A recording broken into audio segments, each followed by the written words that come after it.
Hey folks, Kilt-Man here, Kilt-Man, at your service.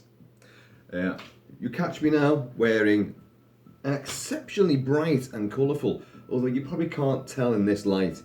This is the Patriot. This is full of blues, purples, reds, blacks. There's a bit of yellow in there, there's a bit of grey, there's all sorts of colours in here. Now, yes, bit of a thermal type top on. Reason being, it's bloody freezing. Today, the temperature has gone, whew, it's absolutely just dropped through to the bowels of the earth. And even Kilt-Man has felt the cold and the frost. So, anyway, now, if you watched the previous video, you're going to be thinking, hang on a second, Kilt-Man, weren't we going to be talking about Big Trouble in Little China? Weren't we? Didn't you promise us that? I did. You'd be right. I did. And I'm still promising you it. I'm really hoping to do a much bigger video on that. And really speaking, after me touting it and then saying, because I haven't been well for a week, have I? I've been off sick for a week. And I then went out again, didn't I, last night? You've heard this record so many times now. I went out and partied. Basically just got back into the swing of things. I wasn't really absent from the partying for long anyway, to be perfectly honest, but there you go. So yeah, I will be coming back to doing that. But I thought, hang on a sec, there's so many John Carpenter classics which we haven't discussed as yet. So, Christine from 1983, one of the best Stephen King movie adaptations. And John Carpenter didn't even want to do it at first. He was earmarked for Firestarter, another Stephen King novel. But that all fell through. So then he got Christine, and he did one hell of a good job on it. Christine for a long time was one of my favourite books when I was a teenager growing up, and I just loved that novel. I fell out of favour with Stephen King. Ran out of time with the Tommyknockers, I think, when that came out. The book, not the TV movie thing. And it was just written diarrhea. It just went on and on and on. So much fucking, verbiage. And I was, oh, come on now. I've had enough. But Christine was a great sort of coming of age story. Being a teenager then, it told the story of teenagers and, their complete weird outlook on life, the way that, love, romance, obsession could easily, take hold of them. And Keith Gordon, who plays, Arnie Cunningham, who owns Christine and falls in love with Christine, which is the 58 Plymouth Fury, one of the most sensational vehicles that's ever been created. He delivers one hell of a performance. It packs a wallop. He hasn't acted in many things. He's directed movies. He was in Jaws 2. He played one of the nerdy kids in Jaws 2 that gets stuck out on the ocean with the second great white shark, pursuing them. And he's phenomenal in this movie. And it's a great, great film. You've got, is it Dan Stockwell, I think it is, or John Stockwell, who plays his friend, who's a bit of he's a football player. You wonder how these two ever get together, because one's a complete geeky nerd, played by Keith Gordon, and the other one is a football jock. But, the two of them fall afoul of the high school bullies. Was it Buddy Ripperton or something, and Moochie Welch, and a whole bunch of fucking ne'er-do-wells.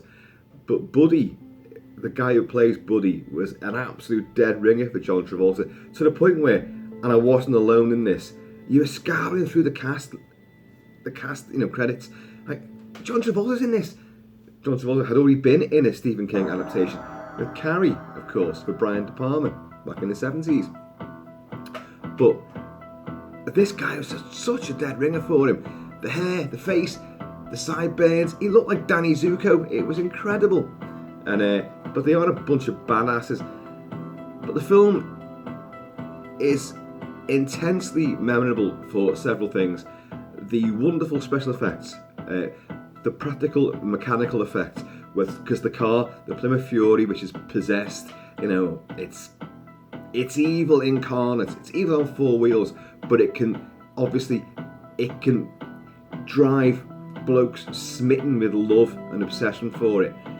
The previous owner, Roland de la Bay, something like that, you can't beat the smell of it. The smell of like an old car. What the hell is that line? Nothing beats that smell, except maybe for pussy.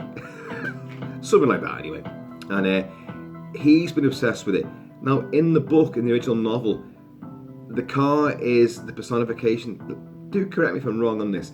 The car is the personification of his spirit, his soul has gone into the car, and the two of them, and this is what it does. It takes on, the obsessions and ideologies of the people that own it. They form a symbiotic relationship. In Carpenter's film, it's not like that, because the car is shown to be absolutely homicidal right from the word go. It's on the assembly line. It slams shut on a guy's hand straight away. Another guy who gets in it and has a ciggy, he doesn't like that. So they open the door and he just tumbles out dead. Mysteriously, unexplained death.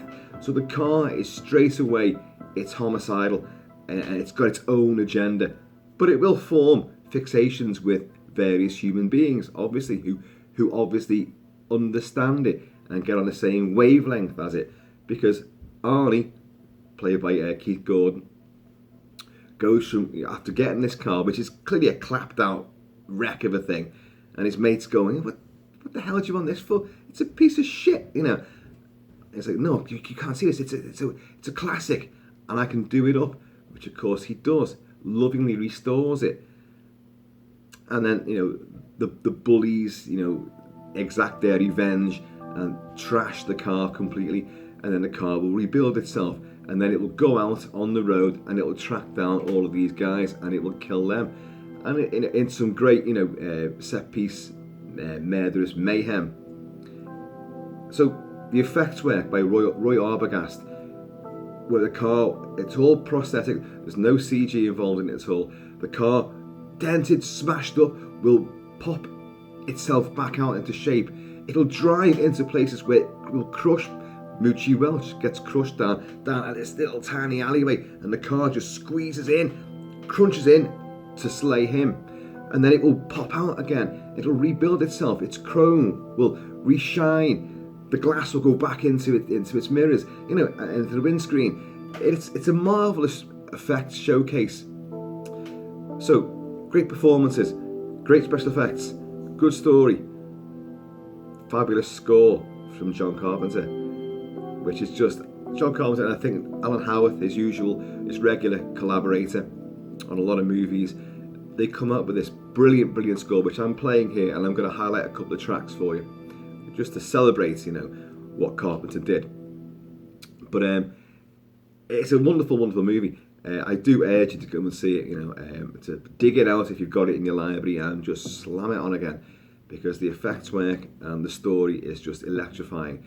The sequence where Keith Gordon as Arnie comes into Darnell's motor shop, where he's keeping his car, and Darnell, played by Robert Prosky, veteran actor Robert Prosky, says to him, you can root about the junk shop, and anything you want, you can take it and build it up, build your car up, and it's just as long as you clean up around the place and put the toilet paper back on the little spools and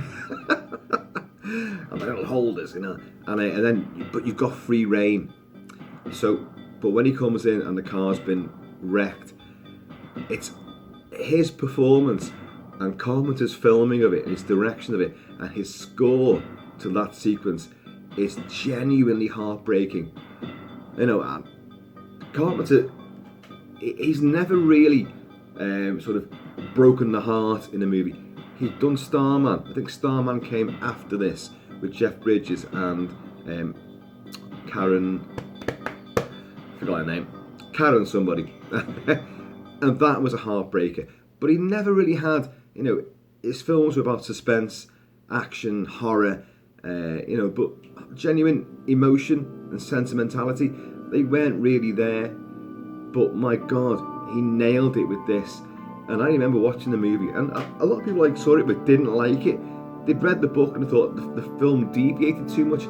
I don't think it did at all. It jettisoned a huge supernatural angle to it. It did jettison all that, and it kept it a bit more streamlined, a bit more linear, the narrative. And it focused more on Arnie and his obsession with the car, and Christine's joint obsession with Arnie, because the car loves him. It's quite clear the two were meant for each other, to the point where it's jealous of the girlfriend that Arnie gets, because Arnie starts off as being this spotty, pimply, geeky little nerd, but as he does up the car, he begins to get better looking. It's all smoke and mirrors, folks. But Keith Gordon begins to become this sort of, not quite a hunk, but this sort of brooding, very cocksure, very confident, very arrogant, man about town. So he gets the girl. He gets the good-looking girl.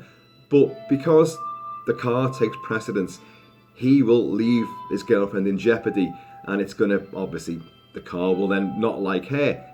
Hence the choking episode in the car and all this, and his inability to save her till a stranger steps in and does the Heimlich maneuver on her, But he becomes a swaggering, cool guy, and it's clever because there's no special effects transformation. It's just the glass doesn't need glasses anymore, and they're always sellotaped, because his glasses always break and all that, and his skin complexion gets better. Because he's called cunt face, isn't he? Because he's got a spotty face. But bottoms up, y'all. And you've also got some great murder sequences where you've had several car movies where the car has been or vehicles have been the monster. Notably Steven Spielberg's TV movie Duel, with Dennis Weaver being pursued by this absolutely insane, never see his face truck driver in his horrendous fucking grubby truck, which pursues him all over the bloody desert. You've got the car. Now, I've discussed the car. If you track back, there's a video I did on the car because I love that. With James Brolin playing the sheriff of this little Utah town, and this satanic sedan. It is basically the devil. It's a demon on four wheels, just like the shark in Jaws, that just decides randomly to destroy that town. And it's brilliant, absolutely brilliant. And there's been a few other ones. Obviously, there was a Maximum Overdrive as well, which was another Stephen King one, where all the cars and machines take on a life of their own and start going insane and homicidal. But Christine remains one of the top tier of these, vehicular horror movies. The car looks amazing. When you see it on fire, no one does explosions two guys. Stallone does explosions exceptionally well. Look at Expendables. Look at the Rambo movies, the ones that he's directed. Oh my God almighty. Fireballs, he is a supremo, a pyrotechnic wizard. But John Carpenter does explosions exceptionally well as well, because you look at the explosions in The Thing. Some of the best set destruction ever is in The Thing. But you've got a great explosion in this, where Christine is pursuing Buddy and his cohort. It's already killed Moochie Welch, and it's now after him, who's the ringleader. And it pursues him into a garage, a gas station where his mates are working. And it roars in, crushes a couple of people. Explosion starts up. The car backs out, totally ablaze, with literally fireballs drifting off it, and then drives over all the gas tanks, and kaboom, the whole fucking place goes up. And it's really, you go, whoa! It's one of them where you actually feel singed. That's how vivid it is. And then it goes after Buddy. Now Buddy he's running in his leather jacket, and he's running down the road, deserted highway. Run off the road, don't just keep running in a straight line. mean, this is from the Prometheus school of escape and evasion. Remember in Ridley Scott's naff Prometheus, where the whole fucking spaceship goes, and like they're trying to run away from it, and they just run in exactly the same direction that it's falling when it could run either side. Anyway, the point would be the same, because that car can do anything. It can go anywhere. It can change shape. So he's had it regardless, but he doesn't even try to veer off and evade it and run into the field. So no. So this car, which is a blaze, very sinister image, totally engulfed in flames, but its fascia, its grille, looks like a grin, a manic grin, with all these flames, cascading all over it, and it just runs him down, leaving him as a burning carcass on the deck. And it's such a sly, sinister, yet very emotive story. Very emotivated, I don't know. I was trying to make some kind of vehicular pun there, and that stalled. So anyway, right, let's go on to Discovery. Now, this is where Arnie comes into Darnell's motor shop and discovers that Christina's been absolutely trashed. Listen to how this glistens. It's pure synth, of course. You'd expect that from John Carpenter. And Arnie just stands there.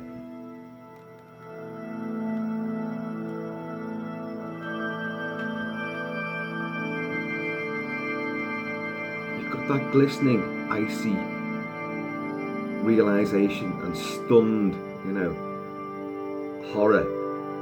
But if you listen there as well, there was like a hushed sort of breathing in the background. And Keith Gordon stands there and he does this thing with his hands, like genuinely heartbroken and in shock, absolute shock. And I find it very hard to watch that sequence without getting a little bit tearful. And it's just, oh my God. And he begins to try to just, wipe some dirt off the car. And they're all going, Arnie, this is nothing you can do. Well, I'm going to rebuild it. I'll fucking rebuild it. And he scares, his mate, And then, of course, there's a great, the way that the sequence, transpires, he begins to start, fixing things up. Like a hopeless task. It would take him forever and a day to fix that car. But the car can fix itself. And he realises that, hang on a minute, that's just undented itself. So he walks out in front of it and he just goes, show me. Because he now begins to realise that the car can do it. The car has this power. So in this, the car begins to rebuild itself. And he stands and watches in awe. At this time, John Carpenter had done Halloween. Well, he didn't direct Halloween 3, but it's his movie. He scored Halloween 3. And I've talked about this before. There's over his eras, his various eras, his soundtracks, you can pinpoint when they're from.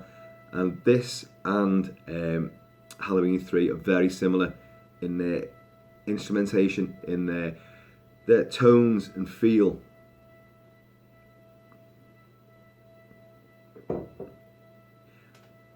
He's a great man for long sustains. This is where the car is beginning to rebuild. This also reminds me of the film Phantasm as well, this bit of music here. Which is another great soundtrack. Another great film.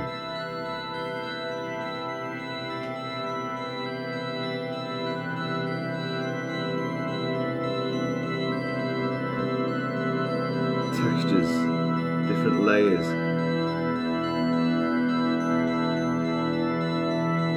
No one does this sort of thing like John Carpenter. Many try, many emulate him, many copy. But his tones are just, beautiful. Let's get on to an attack. Come on now.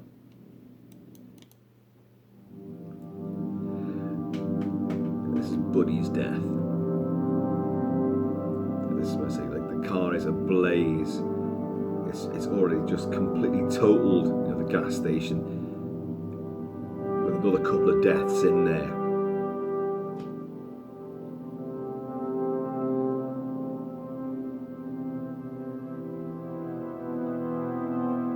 Have I chosen the right track?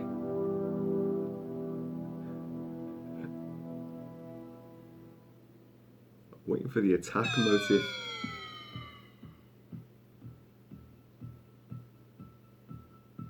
And no one does, absolutely hypnotic, infectious synth beats like John Carpenter.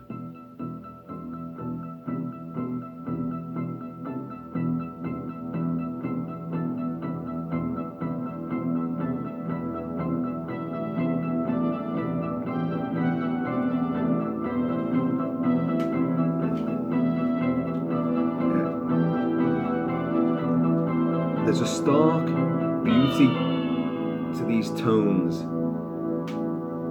Let's get on to another one of these here.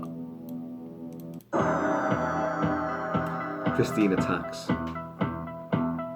Based on Plymouth Fury.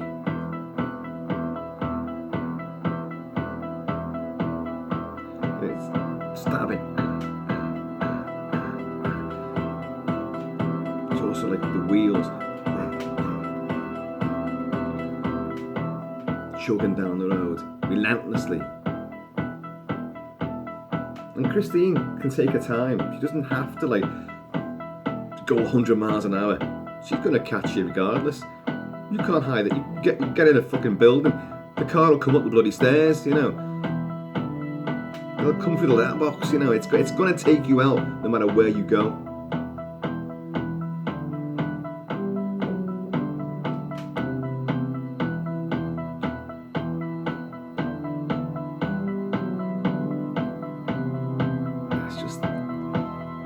It's insidious. Just gets in there, so catchy.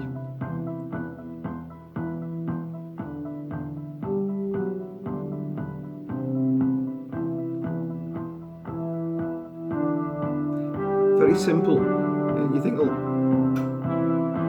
you just sit there at a keyboard. Dun, dun, dun, dun. And you've got to put all your textures and layers into it. All your different tonalities. And focus it. Take it through a little journey. I love full orchestral scores. They're still the ultimate, but I totally adore synth scores. They're a different thing. They provide a different atmosphere, a different feel, a different mood. Let's go on to Regeneration. This is during the climax. When they have a big showdown with the car. That's his mate, whose name I completely forgot. Arnie's busy mate, who now with Arnie's girlfriend or ex-girlfriend now know the car is evil and they want to try and take out the car and save Arnie. So we have a massive showdown and they use all sorts of fucking stuff in this place. They've got a big JCB type thing which grinds into Christine, but Christine keeps on coming and it's going for the girl. The girl's trapped against the wall and it's coming on.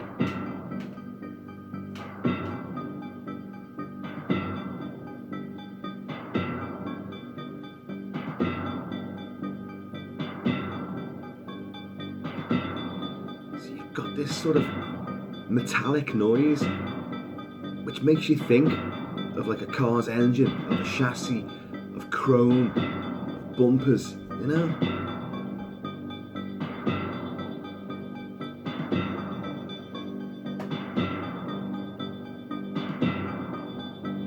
it great? And of course the car does get crunched up, in a what you call it, a trash compactor thing, and at the end, because poor old Arnie's lost his life, and it changed from the book as well, because Arnie is in the car during this final sequence, the showdown.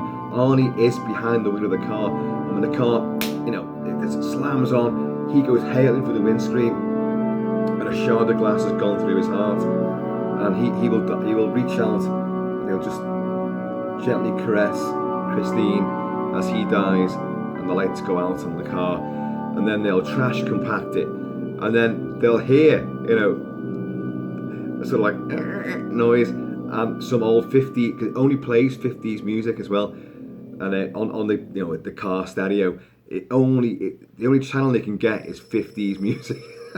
Nothing else will play in it, and they hear something, some 50s fucking jigaboo stuff like coming on, rockabilly, and so they're like, oh shit, but it's a guy walking past with like a ghetto blaster.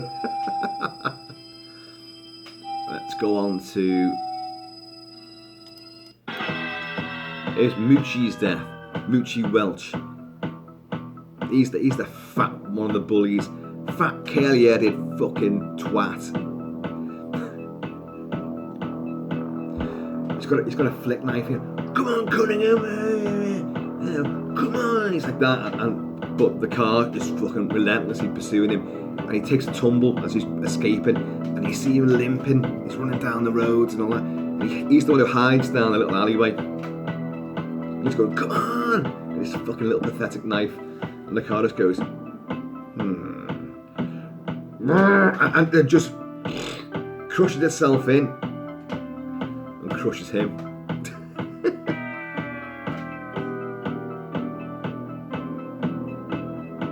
This soundtrack was released, I think, in 1989. This is the extended one. A lot of John Carpenter soundtracks they're all cult favourites. They're all, highly collectible and highly desired by film fans. But most of them have had expanded releases, which is really good, Even Halloween 2018, the film which I looked forward to and thought was so shit, and it's going to have 2 more fucking sequels. I have discussed this, and I will be there day one to watch them. And I might love him, I hope I do. I love that guy. Well, even Halloween 2018, which Carpenter did not direct, he didn't even have a hand in writing it, but he did score it, and he'll be scoring the next 2 films as well. And his score for that was brilliant. That got a massive extended release as well. So they look after John Carpenter. He was so destroyed by studios in the 80s with the dismal failure of The Thing, which of course is now lauded as an absolute genre masterpiece. His masterwork, and it gets all the accolades. Every critic on the fucking face of the planet puts it in their top 10. They do. I've seen it, and it is an acknowledged worldwide classic now. Then, this did reasonably well. Escape from New York did reasonably well. But Big Trouble in Little China, yes, the one I'm going to come on to, was absolutely buried by 20th Century Fox. People lost their jobs over that. The film, it was just completely misunderstood, and it marred Carpenter's, relationship with studios. I will not work with studios again. I will not. I've had such a terrible time with you untrustworthy, suited bastards. I will not do it again. He has a problem with authority figures anyway. People, especially, money men, yes men with the fucking purse strings. He thought, fuck that. But also, they would have nothing to do with him either. But it's weird that he's now gone on to this, absolute cult, he's at the pinnacle. He's he's a genre movie god, John Carpenter. Even his naff movies like Village of the Damned and Ghosts of Mars have their absolute die-hard fans. But his soundtracks have always been treated really, really well. So you get these expanded releases, you get these, fantastic, warts and all. Some of them have stingers on, some of them you've got the voices, this idea, we're going to try this one, now we're going to try this, another take, and it's just brilliant stuff. And this is a great, great release. I recommend it. I recommend all of his releases. Because don't forget, the guy now tours, he's got his own band as well. He's always had bands, the Coupe de Villes, which was Well, you'll hear more about that with Big Trouble in Little China, because it's John Carpenter singing the theme tune. But and of course he's tours the last few years. He's had albums coming out. What was it? Lost Themes, Volumes 1 and 2, and I think there's a third one on the way. Keep them coming, John. Keep them coming. Stop playing fucking video games and smoking and being an anti-establishment bastard. Just make movies and more soundtracks. John, I love you, sir. And King Kurt, I love you too. Right, folks, I'm gonna have to sign off, and I'm gonna see you all later.